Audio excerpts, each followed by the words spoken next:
오늘 말씀을 통해 우리들의 삶에 하나님의 놀라우신 은혜와 또 평강이 있기를 주님의 이름으로 축복합니다. 여러분 가운데 함께하기를 축복합니다. 오늘 말씀의 제목은 나는 누구인가? 나는 누구인가? 굉장히 쉬운 질문 같지만 굉장히 어려운 질문이죠. 나를 누구라고 밝힐 수 있다는 것은 어느 정도 수준이 있는 사람만이 할 수가 있는 행위입니다. 그렇기 때문에 오늘 말씀을 통해 나는 누구인가? 자신의 정체성을 다시 한번 확립하고 정말 나의 나됨을 기쁨으로 알고 살아가는 우리 모두가 되기를 소망합니다. 나는 누구인가에 대한 아주 유명한 예화가 있습니다. 여러분들도 한 번씩 다 들어보았을 거예요. 독일의 유명한 철학가 쇼펜하우어라는 그분이 어느 날 공원에 갔어요.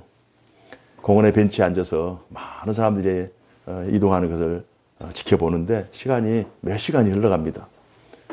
그래서 그 자리에서 계속 있는 거예요. 시간이 지나서 날이 어두워지기 시작합니다. 한 사람, 두 사람 다 집으로 돌아가기 시작합니다. 드디어 날이 어두워졌습니다. 이제 그 공원의 벤치에는 쇼펜하우어 혼자 남는 거예요. 시간이 어느 정도 지나자 그 공원을 관리하는 관리인이 쇼펜하우어에게 찾아와서 당신 시간이 이렇게 지났는데 왜 이렇게 안 가시냐고. 지금 가셔야 될 시간이라고. 시간이 이렇게 됐어요? 왜 안 가시냐고. 글쎄요. 생각할 것이 많습니다. 아니, 빨리 가시라고. 가만히 있는 이 쇼펜하우어를 보면서 관리인이 크게 소리를 지르죠. 당신 누구야? 이렇게.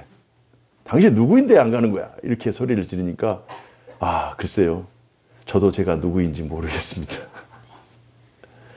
그 유명한 철학자가 자신이 누구인지 모르는. 나는 누구인가? 이 질문은 굉장히 중요한 질문이죠. 너는 누구인가? 라는 질문을 받았을 때 일반적으로 사람들이 반응하는 것은 자신의 이름을 밝히는 거예요. 나는 누구입니다. 제가 임상 실험을 해봤어요. 설교하기 전에. 그래서 몇 사람이 자기의 이름을 밝히더라고요. 하지만 너는 누구인가? 라고 했을 때 나는 누구이다 라고 자기의 이름을 밝힌다고 해서 그것이 과연 충분한 자기소개인가? 신체 중에서 가장 나를 잘 표현하는, 잘 드러내는 그곳이 바로 얼굴이죠. 그래서 이력서를 낼 때 이름만 적지 않고 사진을 첨부하잖아요. 그러니까 사진을 보면서 자신이라는 것을 알고 있는데 과연 사진에 담겨 있는 그 모습이 과연 다 나일까? 이름이 과연 나를 표현하는데 충분한가? 사진이 과연 나를 설명하는데 필요할까? 하지만 사진만으로도 나라고 표현하기에는 부족하죠. 나는 누구인가? 나의 존재는 어디에서 누구를 통해 또 무엇을 할 때 확실하게 나타나는가? 어떤 유명한 교수님의 자기의 정체성, 나라는 자기의 정체성을 확립하는데 6가지 요소가 있다고 그래요. 한번 생각해 보십시다. 첫 번째로는 지속성입니다. 나라고 하는 존재는 지속적으로 10년, 20년, 30년 어떤 세월을 지나서 그 어느 정체성이 확립이 될 때 나인 거예요. 어느 하루 갑자기 막 변한다고 해서 나가 아니죠.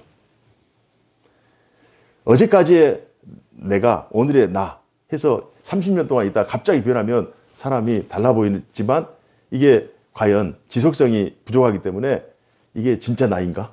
사람들이 의심하게 되죠. 갑자기 사람이 변하면 의심받게 되는 거예요. 왜? 당신이 아니기 때문에. 통일성.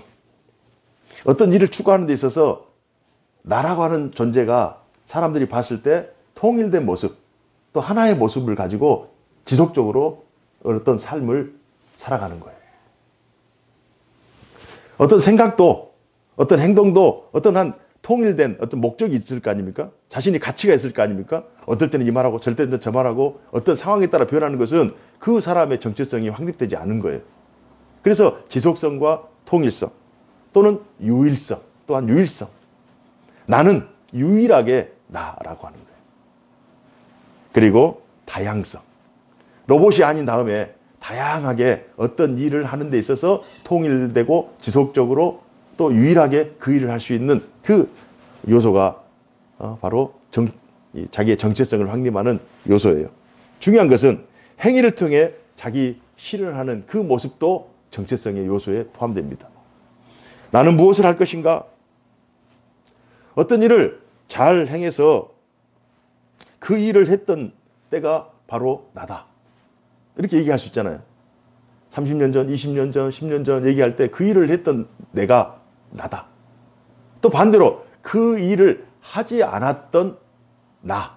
그것도 나거든요. 어떤 일을 통해서 나 자신을 확립하는 것입니다. 그리고 자기의 존중감, 자기의 이름, 자기 얼굴, 자기 직업, 자기 꿈, 자기 가치, 이 모든 것들, 자기에 대한 존중감. 자기라고 하는, 나라고 하는 것을 확립하기 위해서 어떤 일을 지속적으로 통일감 있게, 유일하게, 다양하게 행위를 통해서 자기의 존중감을 나타내는 그 모든 과정을 통해서 나라고 하는 것이 결정이 되는 거예요. 여러분은 누구예요? 나는 누구인가? 시인 랭보라고 하는 분은 나는 타자다라는 표현을 했어요. 보통 나를 소개할 때 나는 나다라고 하면서 자기 입장에서 소개를 하지만 그러나 그것으로 충분하지 않다는 거예요. 내가 진정한 내가 되기 위해서는 다른 사람이 바라보는 나, 다른 사람이 평가하는 나, 어떤 존재와 어떤 관계 속에서 나라고 하는 그 평가가 이루어지기 때문에 나는 타자다. 타인이 바라보는 내가 진짜다. 일리가 있죠?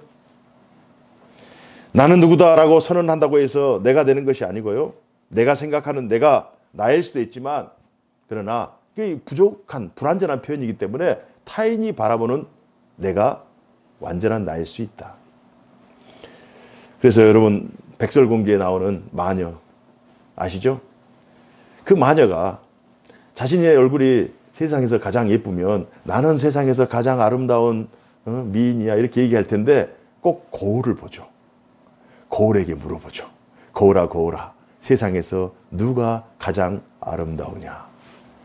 거울이 자신에게 말을 해줘야 자기 자신이 아름답다라고 하는 이 사실을 긍정할 수 있기 때문에 타자에 의해서 자기 자신이 규정이 되는 거예요. 정체성이 확립이 되는 거예요. 그래서 거울에게 늘 묻는 거예요. 다른 사람의 눈에 비친 나의 모습이 중요한 거죠. 그래서 나는 나다라고 끝나는 것이 아니라 자기 주장, 자기 이름만을 불러서 나다라고 얘기하기보다 타인과의 관계 속에서 타인과의 그런 연결된 그 연속성 속에서 자기 자신을 발견할 수 있는 것입니다. 혹시 여러분 그 TV 프로그램 중에 잘잘법이라고 하는 프로그램이 있어요. 우리 크리스찬 프로그램인데요. 잘 먹고 잘 사는 법. 잘잘법에 고려대 한상열 교수님이 나와가지고 이런 말씀을 했어요. 오리와 함께 자란 백조 이야기를 합니다. 그러니까 오리, 원래 백조 새끼인데 오리와 함께 어떻게 하다가 알이 떨어져서 백조가 오리와 함께 살아가요. 근데 오리들은 뭐 꽥꽥 하면서 오리의 행위를 할 거 아니에요? 그러나 이 백조는 꽥꽥 하지도 못해요. 오히려 아주 오리랑 전혀 다른 아주 품이 있고 아주 뭐 그렇다 해서 오리고기 얼마나 좋습니까? 오리를 폄하하는 것이 아니라 백조가 좀 아름답잖아요. 뭐 고상하잖아요. 근데 이 백조는 자기가 오리인 줄 알고 늘 오리를 흉내내고 오리를 따라 하려고 하지만 결국 오리가 아닌 거예요. 나중에 물속에 비친 자기의 모습을 바라보는 거죠. 아, 나는 오리가 아니었구나. 나는 백조였구나. 오리는 날지 못하지만 백조는 날아가잖아요. 그러면서 오리가 오리답게 사는 것, 백조가 백조답게 사는 것, 그것이 가장 아름다운 모습이다.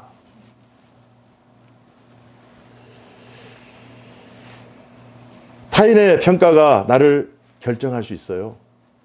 너는 오리야. 너는 오리로 살아야 돼. 그러면 오리로 살 수밖에 없는 거예요. 어떤 학생이 시험을 봐서 80점을 맞았다고 합시다. 여러분, 이제 여러분들 한번 생각해 보십시오. 80점. 그러면 점수가 어떤 분은 80점 잘 맞았네. 이렇게 할 수도 있지만 80점? 에이, 기껏 80점. 어머니가 80점 맞아서 잘했다 할 수도 있지만 80점밖에 못 맞았냐 하고 핀잔을 줄 수도 있거든요. 그러면 자신의 존재감이 타인에 의해서 결정되는 거예요. 나는 80점 맞았어요. 80점 맞은 내가 나예요. 나는 80점이에요. 그런데 타인이 칭찬하게 되면 나의 존재감은 높아지겠죠. 그러나 타인이 질책을 하면 나의 존재감은 낮아질 거란 말이에요. 과연 나는 80점짜리야 라고 자신 있게 주장하지만 그러나 그 주장은 자기의 주장일 뿐 타인에 의해서 영향을 받을 수밖에 없어요. 자, 그러면 지금도 나는 누구 자기 이름을 부르는 것이 과연 다 나인가? 사진 한 장을 보면서 이게 나야 라고 하는 것이 과연 나인가? 사진을 보면서 어떤 사람이 야, 너 진짜 잘생겼다. 진짜 예뻐요. 그러면 기분이 좋죠. 그러나 똑같은 사진이지만 어떤 사람이 야, 너는 진짜 못생겼어. 너는 그것이 인물이냐? 라고 하면서 그 사진에 대해서 핀잔하게 되면 갑자기 나는 난데 타인에 의해서 존재감이 떨어지는 거죠. 이렇듯 타인의 평가가 왜곡된다면 나의 존재도 왜곡될 수 있다는 거예요. 그래서 존재라고 하는 것은 절대적인 기준이 필요한 거죠. 타인에 의해서 점수가 매겨지거나 타인에 의해서 평가되는 어떤 그런 존재로서의 나가 아니라 절대적인 기준. 타인도 어떤 사람은 점수를 후하게 주지만 어떤 사람은 점수를 짜게 주기도 하고 동일한 사람이지만 어떤 사람에게는 좋은 사람이지만 어떤 사람에게는 나쁜 사람일 수도 있거든요. 그래서 우리의 정체성을 규정하는 데 있어서 가장 중요한 것은 절대적인 기준에 비추었을 때 과연 나는 누구인가?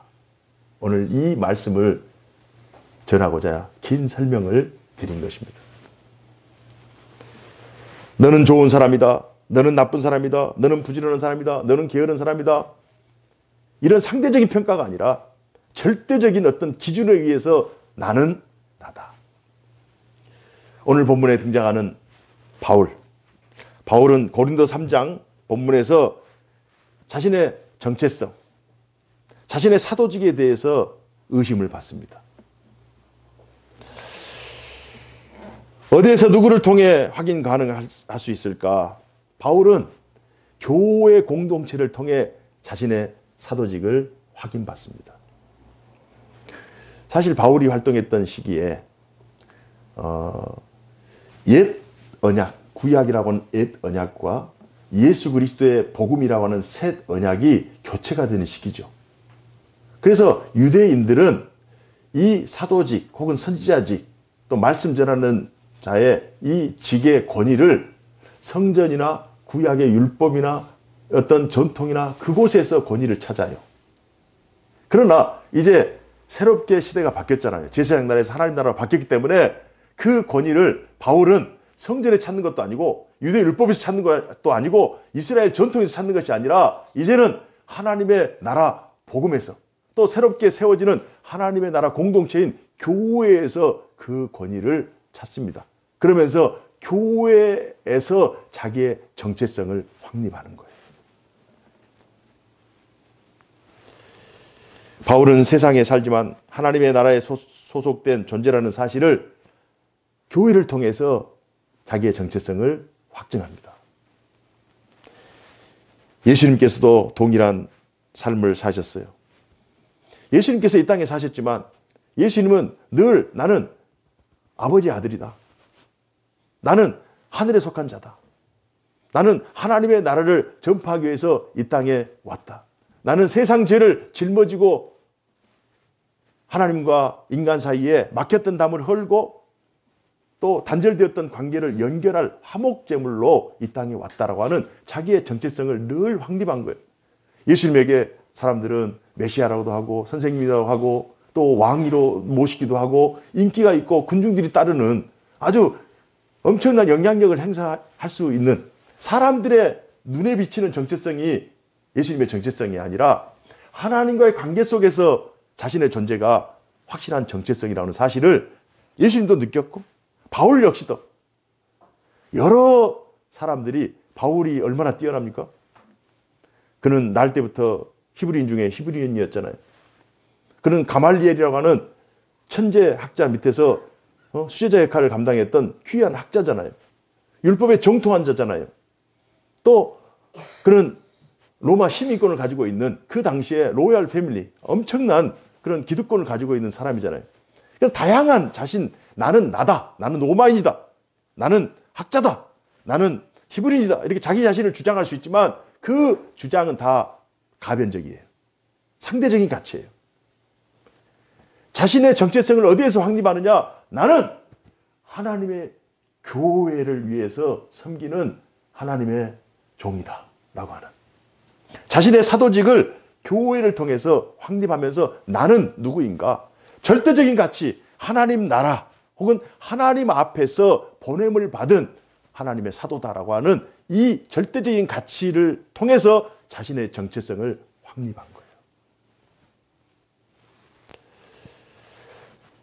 본문에서 바울은 일부 고린도 교회 교인들로부터 자신의 사도직에 대한 도전을 받죠.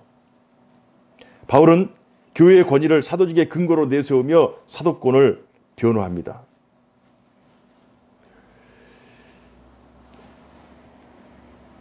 교회의 사역이 한 사람을 부르죠.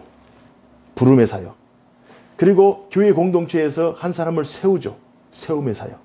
그리고 나서 교회에서 다른 세상으로 다시 보내죠. 보냄의 사역. 그래서 교회는 늘 초기 교회부터 지금까지 부름의 사역, 세움의 사역, 보냄의 사역, 이걸 계속 개인에게, 가정에게, 또 교회 공동체에 이걸 반복적으로 계속 진행되고 있어요. 그러면 사도 바울이 행하고 있는 그 사역 내용 역시 사도 바울이 복음을 전해서 사람들을 부르죠. 그리고 교회에서 사람들을 가르치면서 세우죠. 그리고 다시 세상을 보내죠. 그러면 이 교회하고 있는 사역과 자신의 삶에 개인적으로 지금 바울이 사역하고 있는 이 사역이 동일하기 때문에 교회가 하고 있는 그 일을 자신도 동일하게 하고 있기 때문에 교회가 자신의 소속 기관이고 자기는 교회에 속해 있는 사도라고 하는 이 직을 다른 사람들, 사도직을 의심하고 있는 사람들에게 대신 변호하면서 자신의 사도직을 강조하고 있습니다.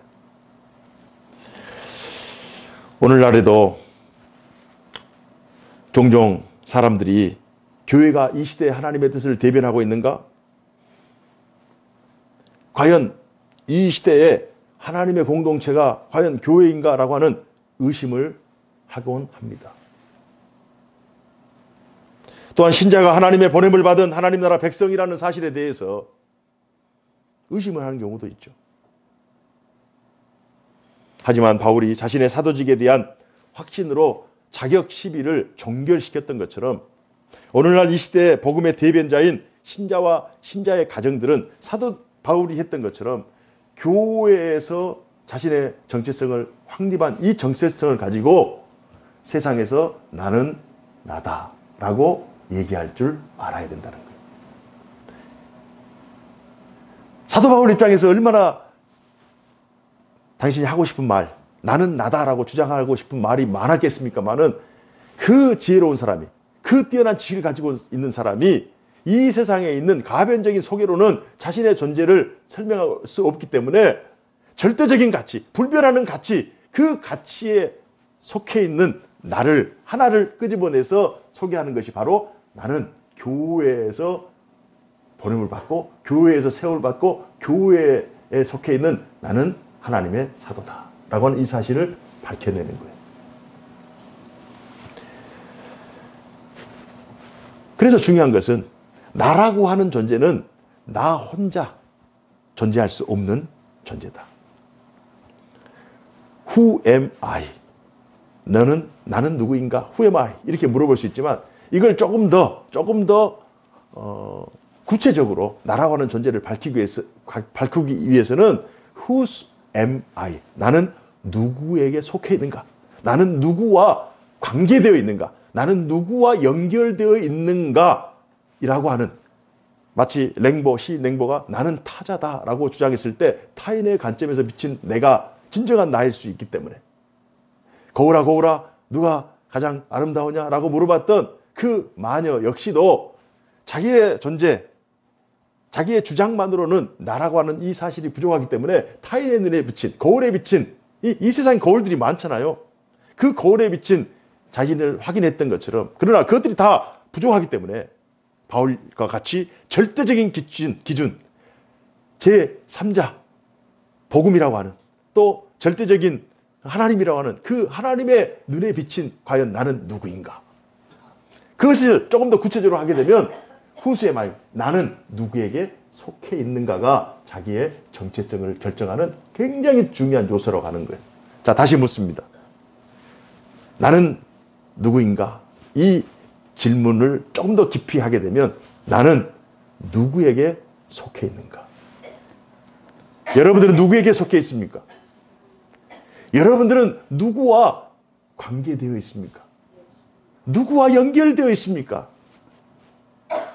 이 질문 앞에 질문이 좀 더 구체적이니까 우리는 조금 더 구체적으로 대답할 수 있는 것입니다.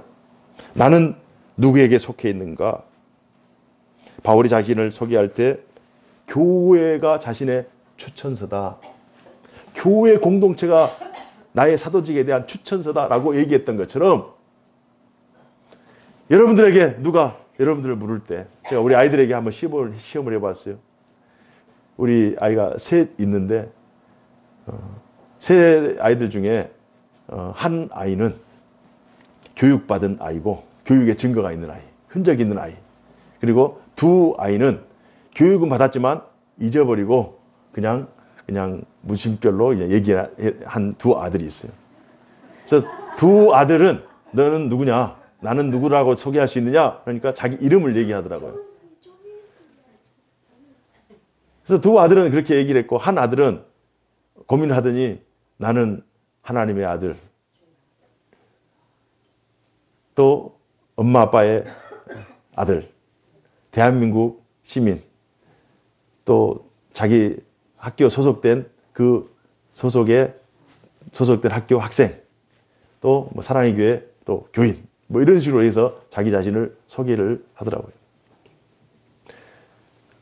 내가 어디에 속해 있는가?